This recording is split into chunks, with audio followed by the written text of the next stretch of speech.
As-salamu alaykum. Welcome back to my channel. I trust you all are in good condition.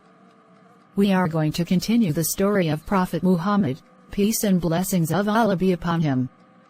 Will Abd al-Muttalib sacrifice his beloved son? As many of the Quraysh leaders were present, and they became very angry, because Abdallah was very young and much loved by everyone. They tried to think of a way to save his life.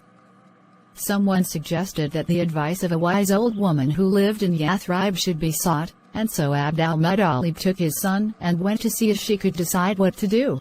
Some of the Meccans went with them, and when they got there the woman asked, "What is the price of a man's life?" They told her, 10 camels, for at that time if one man killed another, his family would have to give 10 camels to the dead man's family in order to keep the peace among them. So the woman told them to go back to the Kaaba and draw lots between Abdallah and 10 camels. If the camels were chosen, they were to be killed and the meat given to the poor. If Abdallah was picked, then 10 more camels were to be added and the lots drawn again and again until they finally fell on the camels. Abd al-Muttalib returned to the Kaaba with his son and the people of Mecca. There they started to draw lots between Abdallah and the camels, starting with 10 camels. Abd al-Muttalib prayed to Allah to spare his son, and everyone waited in silence for the result. The choice fell on Abdallah, so his father added 10 more camels. Again the choice fell on Abdallah, so they did the same thing again and again, adding 10 camels each time. Finally they reached 100 camels, and only then did the lot fall on the camels.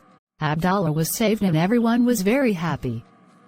Abd al-Muttalib, however, wanted to make sure that this was the true result, so he repeated the draw 3 times and each time it fell on the camels.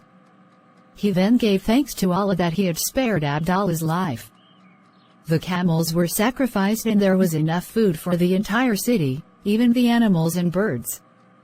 Abdallah grew up to be a handsome young man, and his father eventually chose Amina, the daughter of Wahb, as a wife for him.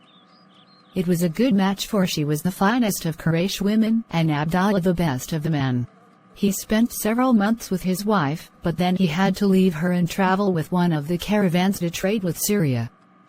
On his way back to Mecca from Syria, Abdallah became ill and had to stop off in Yathrib to recover. The caravan, however, continued on its way and arrived back in Mecca without him. On hearing of Abdallah's illness, Abd al-Muttalib sent another son, Al-Harith, to bring Abdallah back to Mecca, but he was too late. When he arrived in Yathrib, Abdallah was dead. Amina was heartbroken to lose her husband and the father of the child she would soon give birth to. Only Allah knew that this orphan child would one day be a great prophet. Let's stop here today. Until next time, stay blessed. As-salamu alaykum.